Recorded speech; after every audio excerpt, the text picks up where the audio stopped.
अस्सलाम वालेकुम, welcome my YouTube family. कैसे हैं सब? उम्मीद करती हूँ सब खैरियत से होंगे। हो गई थी मेरी सुबह, दोबारा से हो गई थी।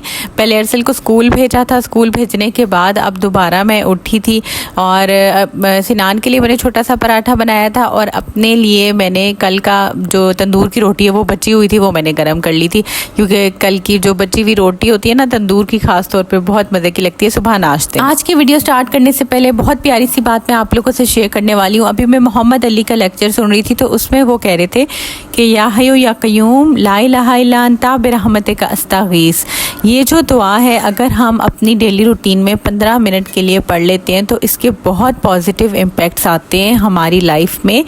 अब अपने मसलों में, अपनी परेशानियों में चेंजेस आते हुए देखेंगे। और आप ये दुआ ही देख लेना, या हय्यू या क़य्यूम बिरहमतिका अस्तागीस, ये हम पढ़ते हैं किसी भी मुश्किल परेशानी के लिए। और जो दूसरी दुआ है ला इलाहा इल्ला अंता सुब्हानका इन्नी कुन्तु मिनज़ ज़ालिमीन, तो ये इन दोनों दुआओं का मिक्सचर है। तो ये दुआ हम अल्लाह ताला से करें 15 मिनट के लिए और अपना मकसद जहन में रख के, तो इंशाल्लाह ताला अल्लाह ताला हर परेशानी से निजात ज़रूर दिलाएंगे। अच्छा, इसके साथ ही नीचे मैंने स्क्रॉल किया तो डॉक्टर इसरार अहमद जो हैं रीनॉन स्कॉलर, उनका आ रहा था एक बयान कि इस दुनिया जो है वो है ही गम का नाम। ठीक है, हम मर जाएंगे, उसके बाद हम कहते हैं ना कि बस हम मर जाएं तो हमारे गम ख़त्म हो जाएंगे। उसके बाद भी गम नहीं ख़त्म हो सकते, उसके बाद भी अल्लाह ताला अगर अपनी रहमत करेंगे फिर हमारे गम ख़त्म हो सकते हैं। मर के भी चैन ना पाया तो किधर जाएंगे, तो वही बात है बस। तो बस अल्लाह ताला की रहमतों से मायूस ना हुआ करें। आपके सब्र का, आपकी स्ट्रगल्स का कहीं ना कहीं इंशाल्लाह सिला ज़रूर हो। अच्छा, एक और बात कि मैं अक्सर ये सोचती हूँ कि जिस चीज़ के बारे में मैं परेशान होती हूँ, सोच रही होती हूँ, इवन बात भी नहीं करती, वैसे तो कहते हैं ना कि आप उस बारे में बात करो तो गूगल जो है वो चीज़ नोट कर लेता है, तो वैसी चीज़ें आपको सामने आने लग जाती हैं।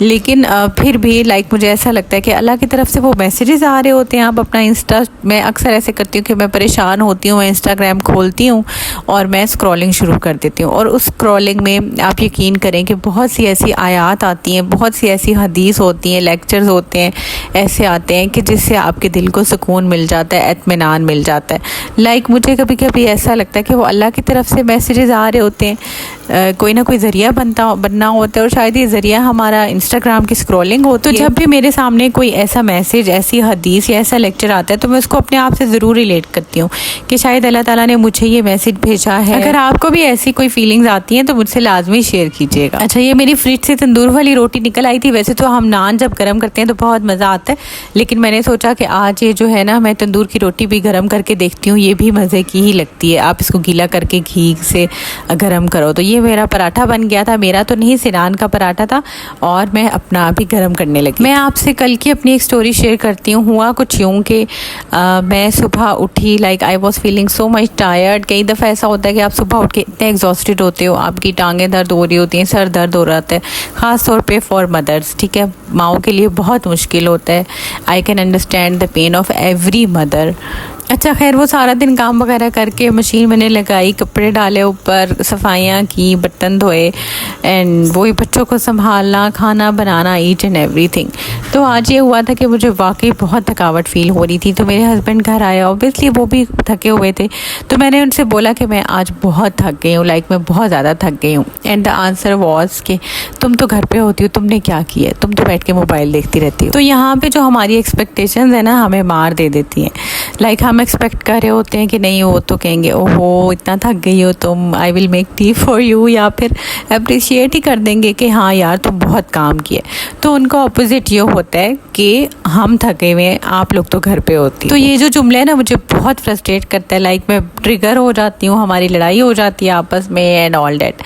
तो इन शॉर्ट कहने का ये मकसद था कि हम लोग ना दूसरों से बहुत एक्सपेक्टेशंस लगा लेते हैं, विद और हस्बैंड्स हों या फिर बहनें हों, भाई हों, इन लॉज हों, कोई भी हो, तो हम उनसे एक्सपेक्टेशंस इतनी ज़्यादा लगा लेते हैं कि फिर हमें दुख भी बहुत ज़्यादा। आप किसी के लिए कुछ करते हो तो the same we expect from others, कि हमने अच्छा किया तो वो भी हमारे साथ अच्छा ही करे।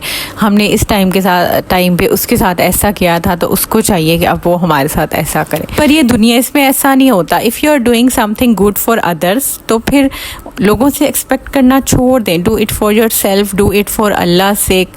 अल्लाह ताला जो है वो आपको इसका रिवॉर्ड देंगे, अजर देंगे, लेकिन लोगों से इसका फ़ायदा ढूंढना ख़त्म कर दें। मैं भी लोगों से बहुत एक्सपेक्टेशंस लगा लेती हूँ, लेकिन दिस इज़ रॉन्ग। आपने जो भी किया उसको अल्लाह के हवाले करके और छोड़ दिया करें। लोगों ने जो करना है वो करते रहें, अल्लाह आपको इंशाल्लाह इसका रिवॉर्ड दे देंगे। मैंने अभी रिसेंटली ये बात अपनी एक एक्स भाभी थी उनसे चीज़ सीखी और मुझे बहुत अच्छी भी लगी। लाइक जो भी था उनका आपस में रिलेशन नहीं चल सका मेरे भाई और भाभी का।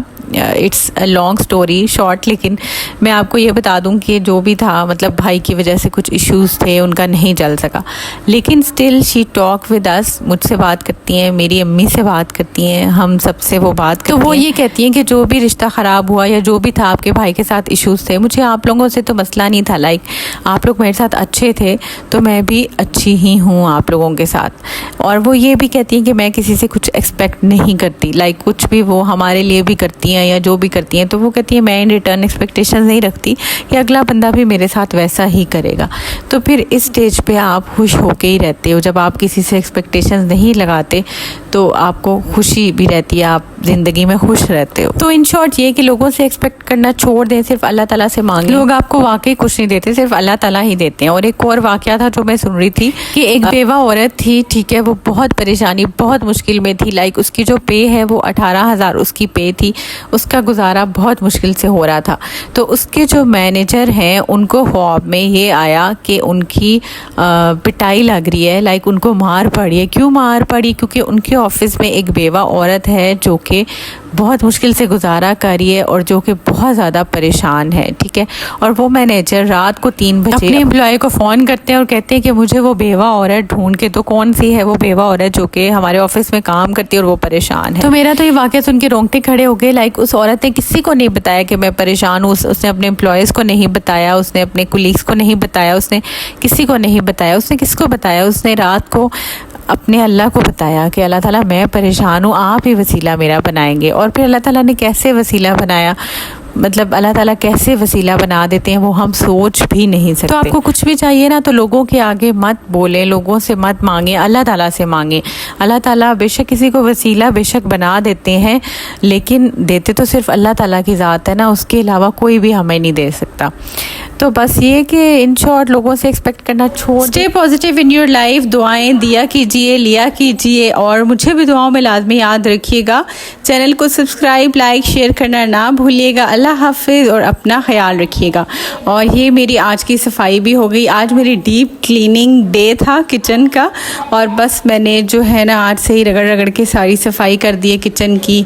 और जो बाकी का काम है वो इंशाल्लाह घर की सफाई का वो हम कल कर लेंगे। That's all for today.